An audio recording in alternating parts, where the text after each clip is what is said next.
Hi and welcome to Everywhere. I am your host, Daniel Scheffler. The commandment for the week: thou shalt be prepared for anything.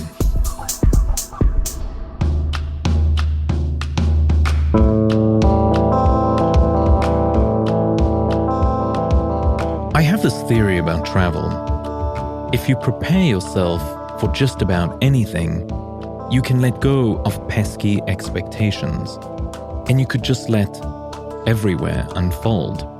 And yes, it does. In my case, for better or for much better. And this is how I felt in Burma, or as some people call it these days, Myanmar. I deliberately didn't fill my schedule with too many activities. I tried to have no thoughts about this beguiling place. I even resisted to think back to Burmese Days, one of my favorite Orwell books.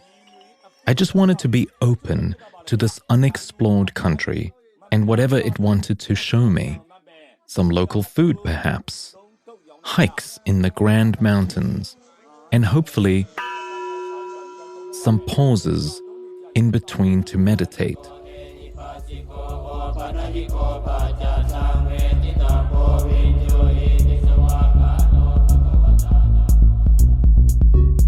With a recent change of power and some very helpful international attention, Burma is finding itself somewhere fascinatingly new. And perhaps it may even be totally reborn. The country's hope is now riding on its lauded hero and freedom fighter, San Suu Kyi, recipient of the 1991 Nobel Peace Prize. But of course, this hope is precarious, to say the least. Perhaps the state councillor, which is really a prime minister, San Suu Kyi, is now caught in a wild crossfire, where the facts aren't crystal. Conceivably, the world should be giving her the benefit of the doubt. But then again, power does all kinds of crazy things to people. Could she have done more? Almost certainly. It's not really imaginable that she couldn't. But how much of this genocide, as the United Nations dubbed it, was or is out of her hands and control? And if she takes a hard line, could she once again see the country fall into military rule?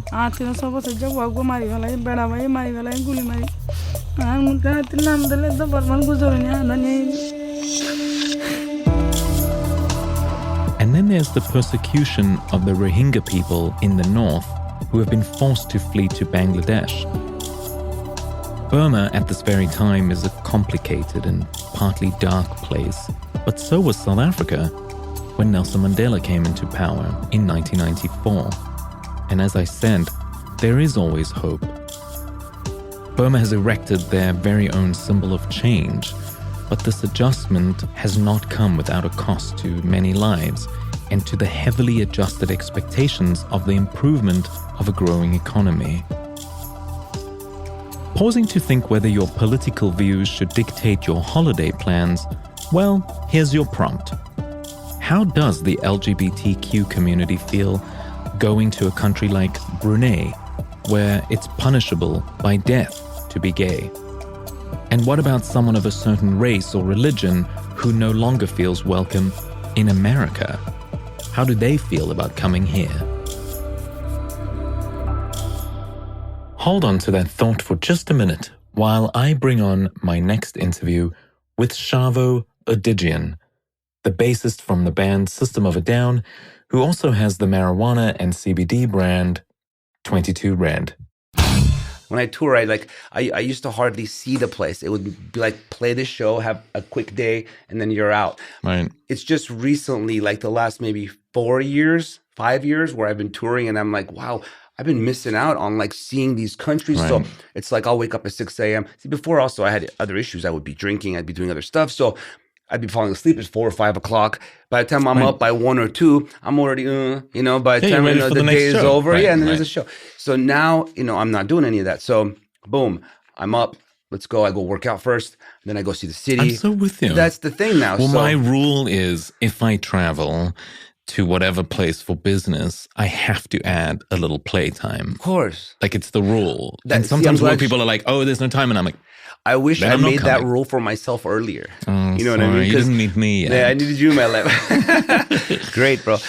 Any influence is good influence for me, when it comes to like culture, gaining culture aspect. I love that. Right.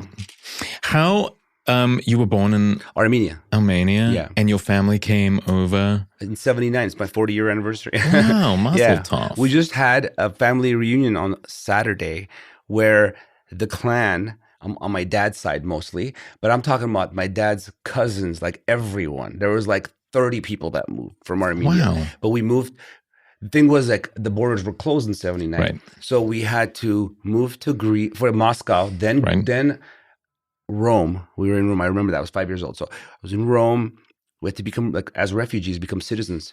And then we were able to come. We moved to Queens, and I was going to be East Coaster. Wow. But then my mom's side, kind of the few people that came with my mom, stayed in Queens, and I was in Queens. My dad's side moved to LA. So my dad had to go with his mom because my dad had passed away before I was born. So he was the man of the house. Right. Not going to leave his mom alone. So there was a gap for like a couple of months, and then my mom moved us there because I wasn't going to be raised without a dad. That was her thing, Right. Which, God bless her for that. So I love my family. I can tell. That's beautiful. Yeah. So I was a Hollywood kid. 1336 North Kingsley Drive. Boom. Oh, boom. I'll never forget that address because that's the first address I was actually like representing, Right. Like, I mean, there are lots of Armenians in Los Angeles. It's like a big community. I mean, my friend Eliza, who's Armenian, talks about it all the time. Huge. At the time, though, it wasn't so huge. Oh, really? And it's funny. The street I grew up on is now in a community called Little Armenia. Oh. But it wasn't Little Armenia back then. It was just Hollywood. It was just little nothing. Little nothing. Right. It was Little Hollywood. And That's I skateboarded. And my parents worked over 9 to 5. It was like from 8. My dad drove a lunch truck, so he would get up at like 4 a.m., be at work by 5, so he can get the breakfast hours. But isn't this is the immigrant experience, right? Fully. Like this is the thing that 1-bedroom apartment until I was 15 or 14, right? And just grinding. I saw my parents grind, and I just grew. My grandma raised me mostly there, because she was the one watching me when my parents weren't around. But I was in the street, man. I was skateboarding. And I grew up around, MS, that gang started on my street. Wow. I was on Kingsley and Fountain, so that's where it all started. So I would see it, and I was inspired. I wanted to be. I swear to God, I really at some point I wanted to be a part of having a posse. But they wouldn't. It was like they knew I was that kid that was a skater and that he wasn't a bad kid. I was a good kid. They kept me out. Like there was brawls going. I'd get involved, and they would push me aside, and they would like take a knife or whatever, a bat, and I would be watching this. I would see it. Thank God, knock on wood, that happened. And so that's how it happened. And Amazing. I learned the Chop Suey video was made at a motel that was down the street from my street off of Sunset in Kingsley. This is about toxicity. The whole album was about like LA and all the bad things and the good things and how people learn. And I learned all that stuff. I saw homeless people for the first time there. I saw drugs I saw there. I didn't do any, but I saw it happen right in I had a parking lot, and there was homeless people doing heroin in there. I would see that, Right. So we went back to that motel, and they gave it to us for a day, and we shot the Chop Suey video. Amazing. There. Crazy, right? So every time I watch that video, it's not just a video. It's like... Right. It's you. It's your childhood. Yeah, nostalgia. We have to go back to the Armenia part. As a child in Armenia, tell me what that was like. My memory is not as good as it would be because I was 5 years old. Right. I remember snow, a lot of snow, because I'd play in the snow there, and it would snow in Armenia because we're a mountainous area, And I remember my family, and I remember friends, and I remember where I lived and where my grandma lived. Everything else I think I know from pictures, and then my mom will show a picture, and then the memory of that picture would come up of what happened before and after that picture.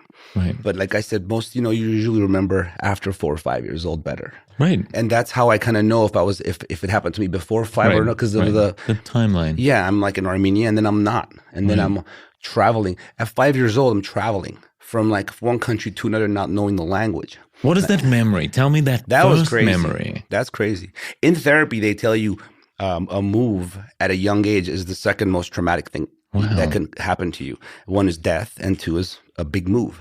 Dude, I moved countries, and not just one. I went from one, and then I got in Rome, and then at that time, you're 5 years old. This is home now. All of a sudden, no, Queens. Okay, this is home now. All of a sudden, Hollywood, and that was home. That became home, and that was, that is my home, how I see it, because I learned a lot there. Right. So it's trauma, but it's magic, It's right? magic. Because you're 5. So yes, of course, it's traumatic. It's traumatic but it's magic. Right. It's a new word. We made it up. Great little phrase. We're calling it's a great Salman album Rushdie. name. Like, Traumatic magic. Right. Salman Rushdie, forget magic realism. We're going on traumatic magic realism. Traumatic. Okay, we're going to do something with that. Yes, we have to. So tap into that magic. Like, do you bring it into your music? Do you bring it into your life? I mean, I must have. Right. It must have gotten in. It brings a lot out of me. Imagine not knowing a language and being put, and I've never been away from my parents because they've always been close because I've been traveling. And I'm an only child. I didn't have a brother or sister. And all of a sudden I have to go to a public kindergarten. And I remember talking to my mom in Armenian 1 second, looking away. My mom's gone. And there's this American lady going, come have a seat. And I'm like, huh? Like, what does that mean? Totally not prepared. And just having the trauma of like being abandoned. That's how I felt in kindergarten. I mean, most kids probably feel that way when their mom's leaving, but this is a kid that is new to the country and new to the language, new to the culture, new to the people, new to everything, And it was like jumping in an ocean, not knowing how to swim and go.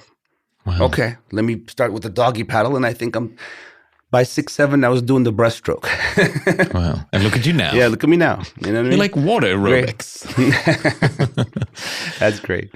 How did you, like the Armenian Genocide, like how do you think about that? Well, here's what happened. After that, my parents did some thinking, and there was an Armenian school in Hollywood called Alex Pilibos. And it was pretty close to where we lived, where I grew up. So they had made some money. They had gotten jobs so they could make some money. So they, instead of putting that money away for a house one day, an investment, they invested in me and they put the money into schools. It was more than the rent to go to a private school. Wow. So I did that and it made it easier. The Armenian school reminded me where I come from and my culture and my past. And that's where I started learning more about the Armenian Genocide. My parents never told me about the Armenian Genocide at 5 years old, and it's not like you tell your kid, by the way, your people were destroyed less than 70 years ago, here. and that's why you don't have a family tree. I found out I don't have a family tree because they were all destroyed. Wow. That's crazy, right? That's insane. So that became a thing that I always wanted to tell people about. I just got lucky that I joined a band and started a band with 3 other Armenians. And that became a kind of a mission for a second because at the time, no one even knew what an Armenian was. Right. Nonetheless, knowing about the genocide, right? But it took 4 guys to talk about it. And yeah, through the years growing up, every year, 1915 was brought up on every April 24th and every other day around April 24th. And then there's the big marches in Hollywood, and I was a part of that a lot of times. And it made it a thing, a part of my life. It's like, imagine having a past like that and people not recognizing that it is. Right. It wasn't just the fact that it happened. It was the fact that the world didn't recognize it as a genocide or as a Holocaust or as anything. They looked at it as casualties of the war. What war? Armenia wasn't part of the war. We weren't fighting anybody. Right. They came and attacked us and killed our people that night. They took the scholars and the men, the strong, the priests, the heads, the politicians, took them and then told the women and children, we're saving you. We're going to take you away from this. And as they walked, they got raped and pillaged and murdered and awful things I don't even want to talk about. So learning this at a young age, it instills some craziness in you, right? Like, wow, this occurred to our people. My great-grandma was in there. My great-grandpas were in there. Right. That happened to them. Insane. So fast forward, the band, when we met up, it was something we all had in the back of our minds. It's always there. And it was like, let's make it more known to people that this happened to our people. Let's just talk about it more. We wrote a song about it. And when they asked about the song, we talked about it. And then we just it became a thing. Best reward was on our first tour, we were playing Texas. And we're in an RV, so no security. People could come in, knock on the RV door. Hey, you're the guy from... So it was a kid and his dad. The kid couldn't be older than 13 or 14. And he asked us to sign a history report that he wrote on the Armenian Genocide. And it was because he heard it happen. It was not in anywhere in his textbooks. And he learned of it from us, from the song Pluck. And he went and he did research on it, found out, wrote this thing, got an A+ on it. And his dad was proud. And his dad brought him to us saying, good for you guys to bring my awareness to my son, who he would never have learned that if it wasn't for you guys. So we saw, imagine that. We took pictures with the dad. And it was like... But no amount of Grammys couldn't do that. Ever. Hell no. That's the point. Well, yeah. So for me, like the thing that I tap into on my show is that only through travel are you able to really see these things. Because otherwise it's just in theory, right? Yeah, you need to go to Armenia. To feel what they're feeling, or else you wouldn't know. People here are out of touch. Armenians here don't know what's going on over there. Right. They only know what they're seeing on the Armenian channels or what they're reading on. But all that's skewed. Right. Everything is skewed. All media is skewed. Right. How crazy is the news outside of America? Insane. The CNN here is totally different than the CNN. When I'm there, I finally get news around the world. I find out what's happening here. I find out what's happening there. People we would never, countries that we don't talk about in America are talked about over there. There exist. There are people in the world. We only get told about specific countries. Oh, this happened there. This happened in Iran. This happened in Afghanistan. This happened in Iran. This happened. Okay.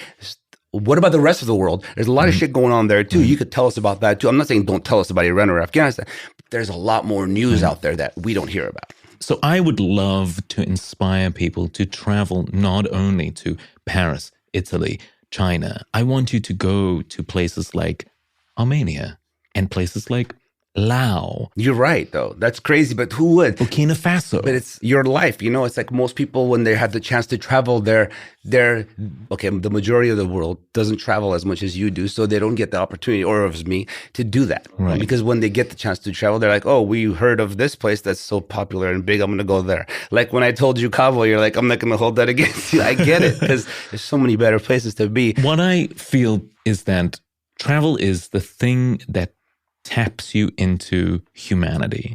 It's such an easy way in. Whether you're in Cabo, you can do it at the resort, or whether you're going to Armenia, you can go to Cabo and speak to your barista, the guy who's serving you, who's Mexican.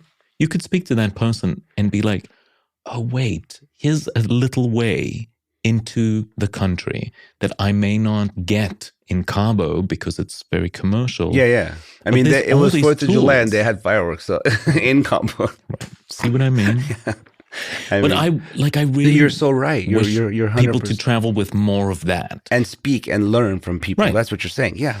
But I want to go to Armenia and speak to people and understand that experience, because it's not on the tourist hotspots, right? It's. But there's a responsibility. So let's use Armenia. It takes effort to do that. It's like gaining culture from people. That's what it is. And it's but it's effort. And like I said before, most people, when they're traveling, they want to, not everyone's thinking to do that. Okay, so how do we inspire them to make a little more effort? By talking about places and talking about what you know and what you've seen. And that might make someone who's listening be like, hey, I want to go see that and do that. And you're doing it by what we're doing right now. This is what we do. Oh, thanks for coming. Yeah, no, it's happening. It's happening. We're doing it right now. We're doing it right now, because you can't make someone do it, but you can make someone kind of envious of you because you can do it, and then make me when they got the minute, if they have the dollar and they can totally go, because it takes money and time. That's it. Right. You have a little bit extra money, you have a little bit extra time, and you could do what you're saying, which is so amazing though. I love amazing. that. It is amazing. I'm going to be traveling soon, which I can't talk about yet. Great. But I'm looking forward to doing that. Yeah. Yeah, I want to play, but I'm also looking forward to those days off. But you have to promise me that you will. Oh, I'm 100% doing it. Okay, Are great. you kidding me? Okay. No, I'm not going all the way. I'm expecting an email from you. I'll send you two. I'll call you. Text you. I want to know a little bit about travel with the band, a little more. I mean, you've done how many countries? You've traveled shitload. Everywhere. A lot. I haven't counted how many. We've been everywhere. Especially in the beginning, we would go to the obscure places. Like when we went to Greece, we'd go to Thessaloniki, not just Athens. We'd go not just to Milan, but we'd hit up smaller regions where maybe the pay wasn't so much, but we would still go to get the exposure. Now it's more about hitting mass. Where I miss playing the little shows in those little cities instead of playing the big ones. Right. I remember getting lost in Tokyo. With my outfit on, about to get on stage. So I walked downstairs because I had just started DJing at that time. It was in 98. And the club You know how in Tokyo and most of Japan in the major cities like Osaka, because there's no land, so it's built like this, right? High, up and down. Like a mall is like in a building, and then you go in the basement, and then you go like 20 stories up. And the club was in a building like that. And it was like offices, a club, stores. There was like a hi-fi shop downstairs that had the Roland 505. They had it at a lot cheaper than America, and we hadn't made money yet, it was 98. We haven't made a penny. So I was like, guys, because we didn't have a day off there either. So we had to play the show and go to somewhere else. So I had put on my clothes, like my outfit to get on stage. And at the time, we wore a lot of makeup and stuff. And I went downstairs and I bought it. And I remember I had to go because I didn't have my passport to get the duty free, right? So I said, okay, I'm going to go to the hotel. It was right down the street. I'm going to get the passport and I'm going to come right back. Ran to the hotel, got out of the hotel, didn't know which direction to go to, and it all looks the same. And here I am. No one knows I've left the building. They didn't know I went back to the hotel. And imagine this guy wearing red shorts and a white beater, makeup on his face, bald with a long goatee, walking around the streets of Tokyo where it's packed. And I'm asking people, and everyone's avoiding me. It was the and the Japanese are so beautifully polite. They're so polite, but they're like, they're getting the eye contact and then going like this and walking away. Like, help. And then at some point, I just sat down. I remember someone from the club finding me and running me upstairs. That wasn't the craziest story, but it's a story. That's a sweet story. Yeah. Well, thanks for spending a little time with me in studio. My pleasure, This brother. is lovely. Hell yeah. Thank you for having me. Let's take a break to hear from our sponsors, and we'll be right back with more travel from everywhere. Thanks for sticking around. Let's hop back to Burma for a moment. Bordering the brawny China, India, and Thailand, it's taken Burma an extensive time to start flexing some of their muscles. With over 135 ethnic groups, the Republic of the Union of Myanmar has been a place of turmoil in the last few decades, with its military rule, blocked bank sanctions from the US, and a serious halt on almost all tourism. But also on the economic sphere, Myanmar sold itself short to its neighboring markets and is now fired up to take back the reins, from manufacturing of machinery and equipment to the thing I love most, intelligent tourism. Now, with the country finally making its debut, tourism is steadily increasing by as much as 18%, according to the Ministry of Tourism last year.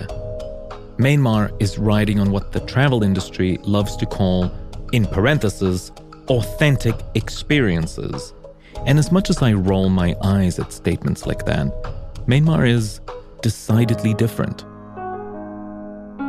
As you arrive, you meet locals that somehow don't see you as a tourist, but actually as a potential friend. Every street corner seemed to offer me that. So perhaps I was onto something here.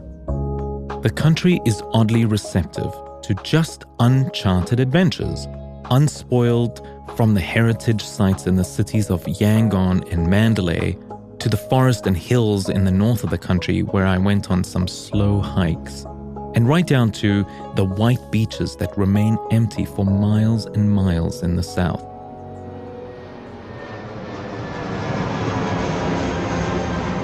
The low-cost airline industry has also taken hold here, with 6 new airlines starting in the last few years. And then, of course, the brand new phone networks and semi-solid internet connections, aiding growth. For the first time, cell phones are available to ordinary citizens to purchase, whereas previously it was reserved for commercial use only. The endless posters from telecommunications companies are strewn all over Yangon, from the airport right into the city center.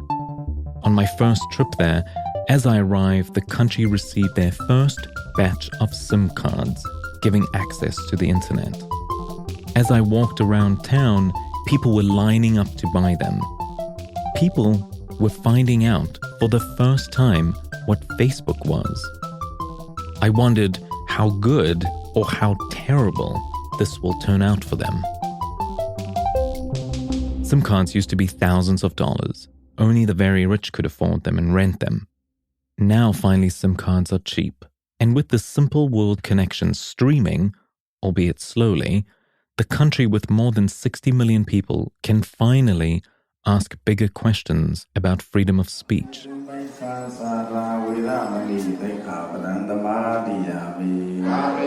With beautiful Buddhist temples still fully intact and hundreds of solid gold pagodas scattered across the country, the cultural richness invites tourists with inexpensive prices from food to lodging. Can you believe the Insta-scammers haven't descended on this place? Maybe we should encourage them to approach this whole country differently. I'm open to suggestions here. Trekking around Kyokme in the northeast of the country, growth is evident. Although there are no tourists, the dirt-floored cafes are filled with locals reading the regional newspapers and slowly watching YouTube videos on their brand new smartphones. The sweet, milky teas are passed along with the phones around the cafe, and the men spit their rouge beetle juice into the dusty streets. Hundreds of brand new bikes shine as they speed through the little village, an obvious sign of growth and all this exciting new blood. There was this one cafe that had 12 computer monitors, and at every single one of them sat a young monk, maybe aged 10 or so, clothed in pink robes, playing computer games, watching YouTube videos, or befriending people from across the planet on Instagram. The lines snaked out of storefronts and people's excitement was washing down the streets. And I was doing broth tastings from street vendor to street vendor, each with a different family recipe, watching this amazing thing happen. In the meantime, Burma quickly became my food heaven. No photographs allowed, said the street vendors. It made me smile with such delight. So here's the menu. There was mohinga, a fish broth with rice noodles, chickpeas, and splashed with turmeric and lemongrass. And to this day, it is still my great obsession. And then, of course, the tea leaf salad, made with fermented tea leaves, nuts, lime, cabbage. A bitter smile of a dish. My guide, Mo Set, told me, as he tucked into his bowl of tea leaf salad, that he thinks that people from rural areas are nicer than the people from the cities. They are honest, he said, and friendly, and they live away from greed. And that's why they are so special. He takes a small number of tourists into the wilderness near the village that he was born in and encourages them to meditate whilst trekking. Before becoming a guide, like so many Burmese boys, he was a monk and received his free education and English language skills at a Buddhist center in the forest. He told me that Myanmar's people remain religious in the most charming and engaging way. Their temples are cozy, each one almost like a little neighborhood unto itself. Buddhists go to their temples not only to worship, but also for afternoon naps and casual gatherings over tea. Of course, that is exactly what I had in mind too. A new religion, perhaps. The way of life for Myanmar people is hard, it seems to me. They have to struggle each day to survive. But somehow, there seems to be a contentment. Perhaps this hope their new prime minister has brought has changed things. In the villages, 5 hours walk from the nearest town, life is uncomplicated for its inhabitants. Mornings start at 4 a.m. when the cattle are released, and the smells of open fire cooking start their wafts from inside their wooden homes. Locals cook their national dish, la pet, a mixture of pickled tea leaves, roasted nuts, green chilies, sometimes dried shrimp and beetle larvae with vegetables, and they top this off with plenty of fresh lime. And here the custom is to share it with anyone that comes into your home, which is of course what I did. I went to everyone's homes, I slept on their sheepskin rugs, and since I was unable to speak the language, I just kept smiling from ear to ear all the time like an idiot. As I was understanding more about this gorgeous country, I discovered that one of the government's plans is to open up restricted areas and allow some selective tourism to venture in. With the world hungry for new destinations and explorers wanting to find this new frontier, as we should, with the madness of over-tourism, it is perhaps Burma that holds the right golden key. With the correct attitude towards tourism, a high-quality approach, and not allowing for a destruction of all this beauty, Burma might be the next paradise. Let's see what the very near future holds. It's funny, I put down my smartphone and prepared myself for just about anything and everything, as the country was picking up their smartphone one at a time. That's Kismet.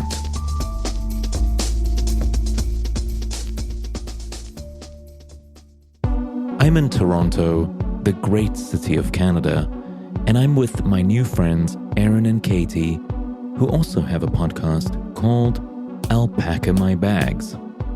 We talk about ideas of bringing attention to the border and how you really can almost not prepare for anything.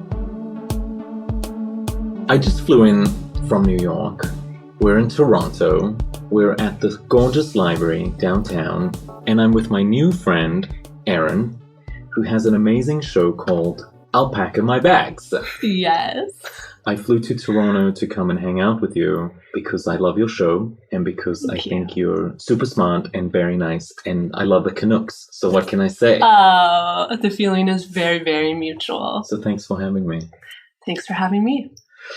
I think we need to start by giving people a little idea of what you do and how you do travel differently. Sure.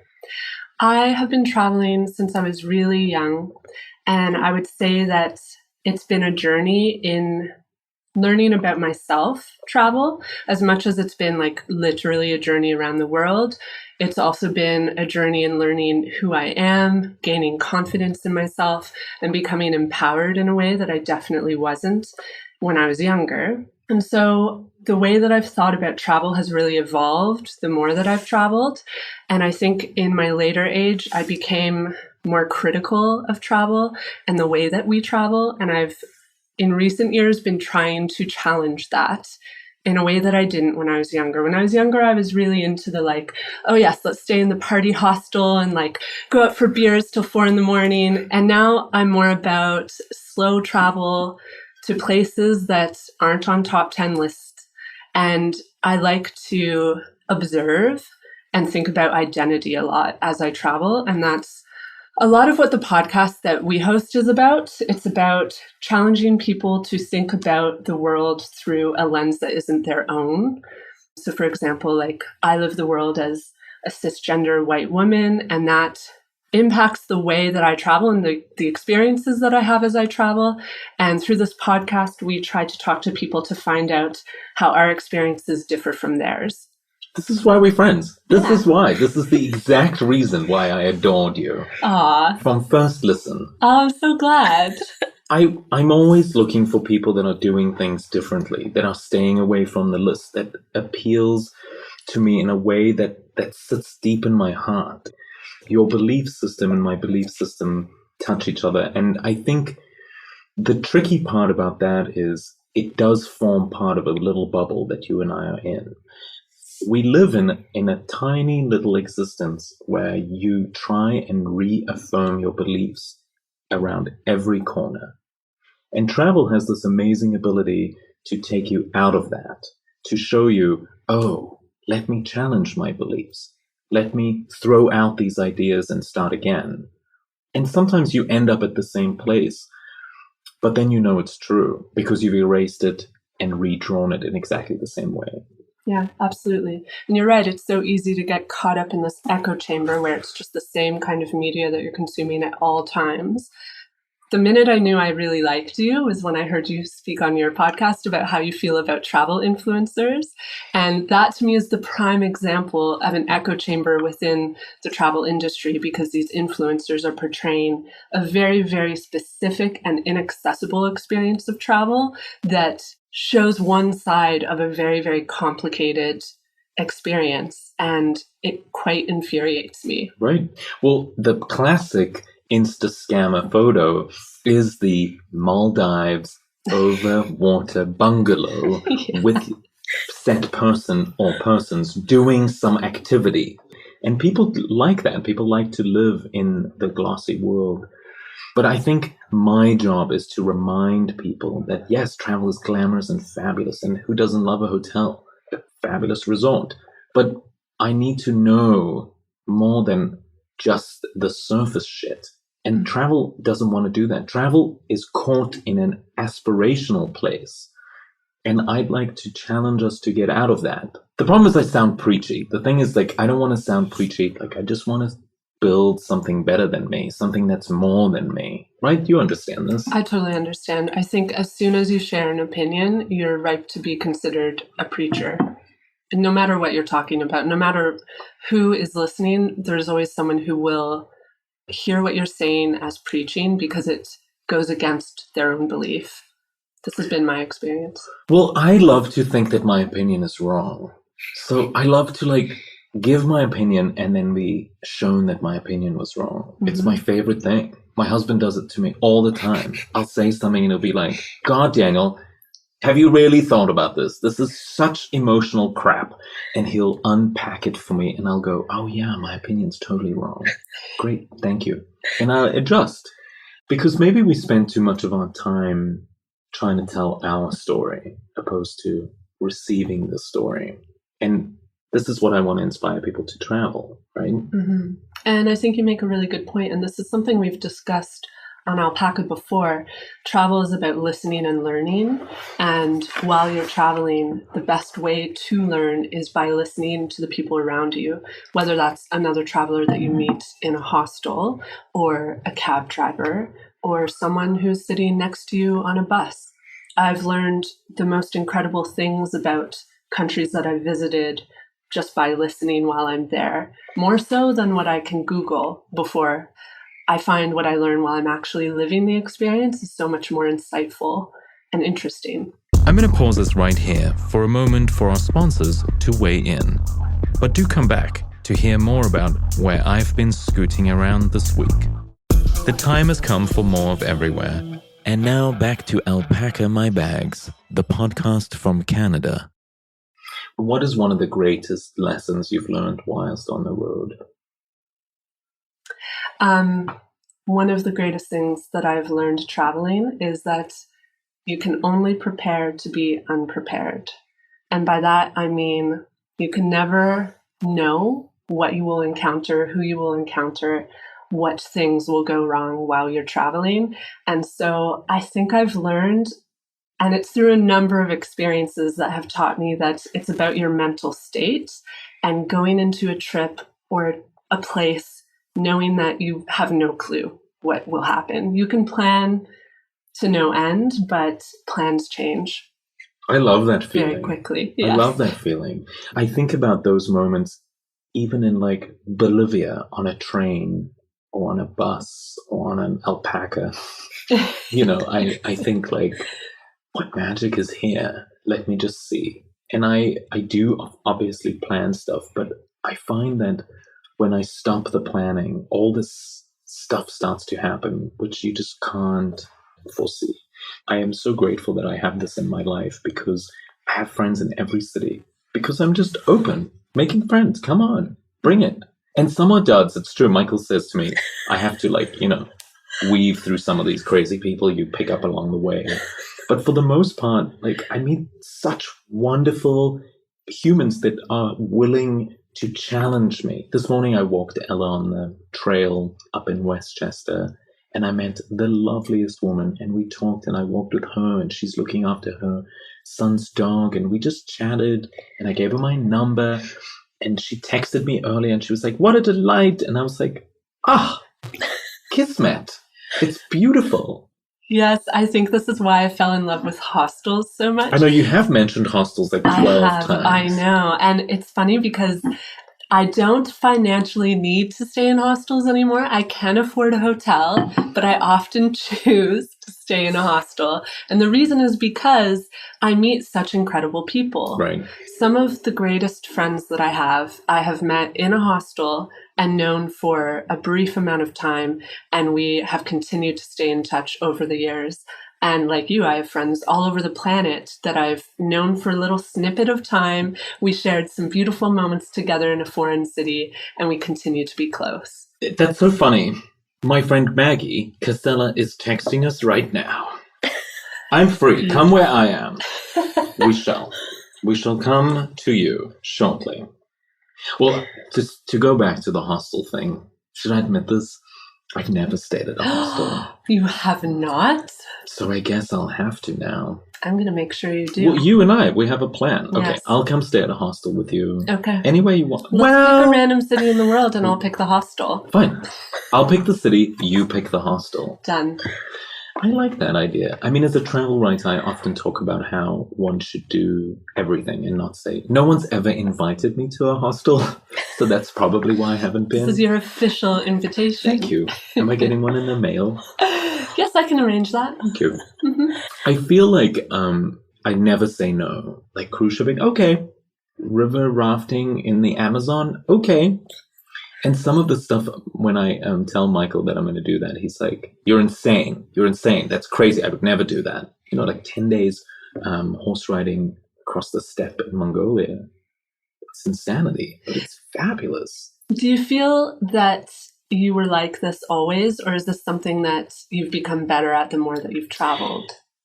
I would like to think that I've always been like that, but the truth is that I probably have become better because you see that it works. So you keep wanting more. I mean, I'm an addict, right? Like I'm a total addict. But I'm okay with that. I try to change my addiction of travel and turn it into something positive and show that there's a self-care element here. What it really is a desire to challenge myself because I want to be better in this world. I want to contribute more. I want to be able to make a change. I want to inspire people to get off the list and to think about travel as a way to find themselves because it's free, basically. You could travel to Prince Edward County an hour, 2 hours from here and have the most magical time of your life. I've been to Drake-on-the-Lake. That's right here. Anyone can do that. You can hop on a train and go do it for basically no money. You can go camp out there. Like, I think that you could do it for a weekend for less than $100 if you camped out there. Mm-hmm. Right? So like, It's not about the money. It's about, are you willing to go and do that and uncover yourself? Yeah. A good example of that, I think, is if we're going to talk specifically about Toronto, I have lived in Toronto for so many years and had always heard about this place. It's called the Scarborough Bluffs. And it's a very Instagrammable location, actually, because it doesn't look like Toronto. It has these beautiful white cliffs that overlook the lake, and it truly looks like you are on the ocean. And I had heard about this place so often, and it was always in the back of my mind that I should go because it takes an hour to get there on the subway. It's so easy to get there.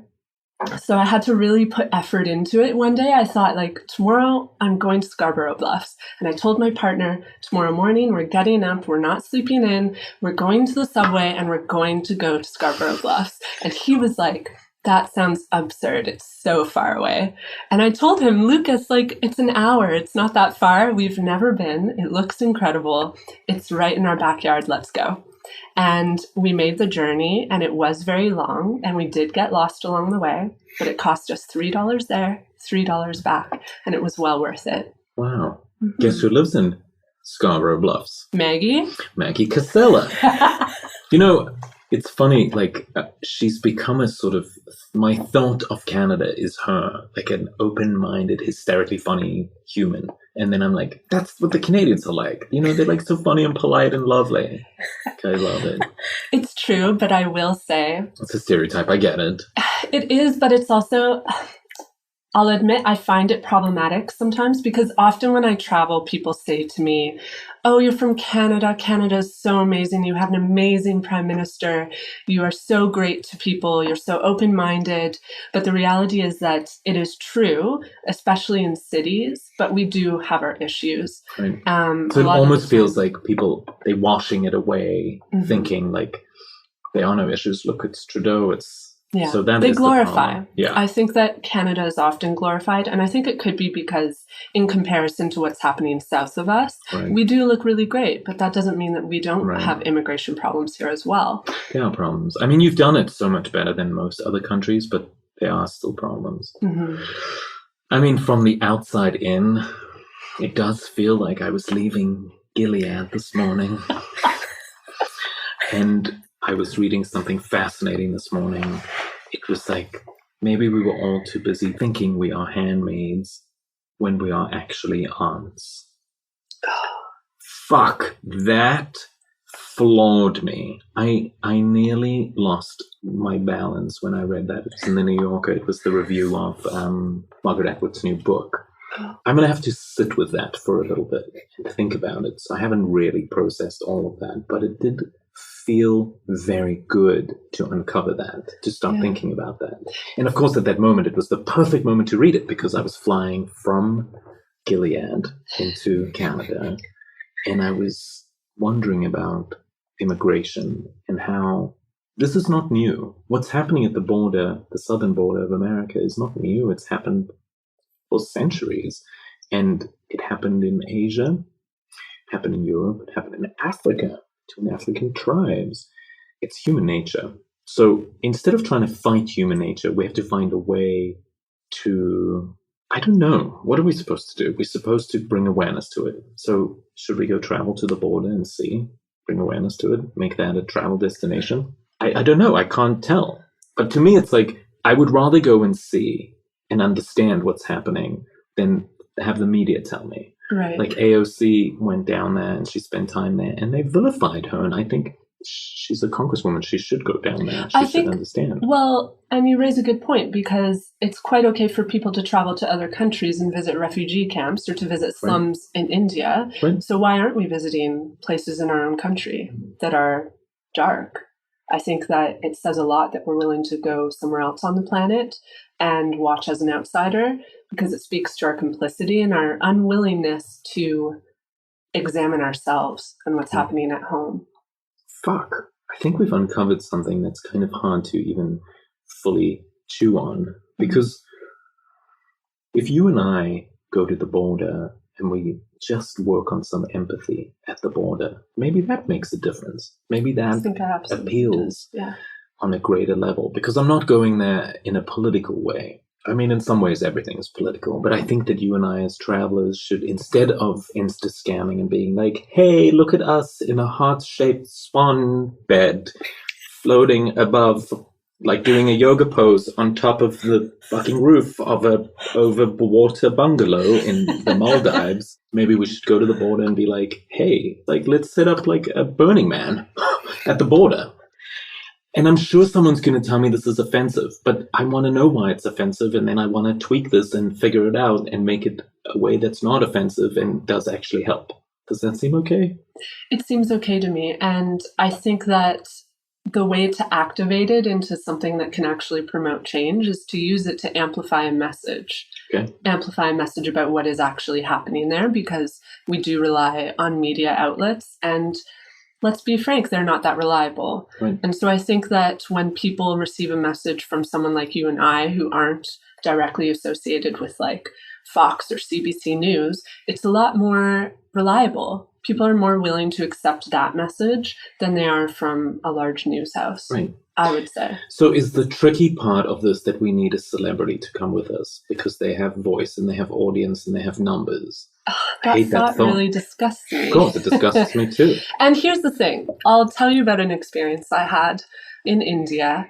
I wanted to see, you've seen the movie Slumdog Millionaire? Of course. I think everyone has. It was shot in a particular slum in Mumbai, and my partner and I really wanted to see it. And we talked it over and we understood that there was a problematic element to this, that it was in a way poverty tourism, that we wanted to just see how bad the slum was. And I went into it assuming that it would be really bad. When we got to the slum, it wasn't at all what we expected. It was really like a community, and it completely shattered everything we had assumed that the slum would be. So beautiful. But we didn't take pictures. We didn't share that we had been there. We accepted the experience as something that was for us to learn through.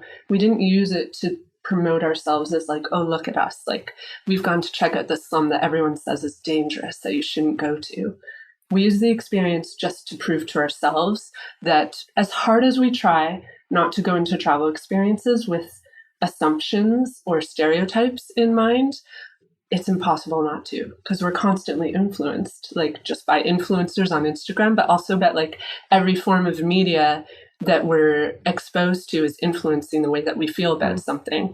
And so the only real way to know was to go to the slum and see it for ourselves. And so what I'm saying is that that experience was fulfilling in that it changed how I felt and what I knew about India and about that slum and about what it means to grow up in a slum or to live in a slum. And that was very valuable to me. I could spend the rest of the day just talking to you and kind of uncovering the stuff, which I love, because I feel like I don't have the answers. You and I are figuring this stuff out, like our thing about the border. I think we should brainstorm this, figure this out, and let our listeners help us figure this out, because half my listeners will be pissed that I even say something like this, and the other half will be like, we have ideas. This is great. So, okay, let me piss you off and let me thrill you. But somewhere in that, we'll figure this out. And travel is that. It's not perfect. And you can't get it right every time. Because the point is that in that mess, you aiding yourself to be a better human. And you finding not only your own humanity, but humanity in others. That's the point. That's why I got on the plane this morning to come here. Absolutely. From Gilead to Canada, the world will continue. You know they shoot it here in Toronto, right? They do, under his eye. Thank you so much for spending your Saturday afternoon with me. This is wonderful. It was such a pleasure. If anybody would like to get your podcast, please tell them where to go. The podcast is called Alpaca My Bags. You can find it wherever you listen to your podcast. So that's Spotify, Google, literally anywhere. We also have a website, which is www.alpacamybags.ca. Thanks for hanging out. Connect with us on Twitter at EverywherePod, Instagram at EverywherePodcast, or on the website at everywherepodcast.com. I'm Daniel Scheffler. I'll be seeing you everywhere.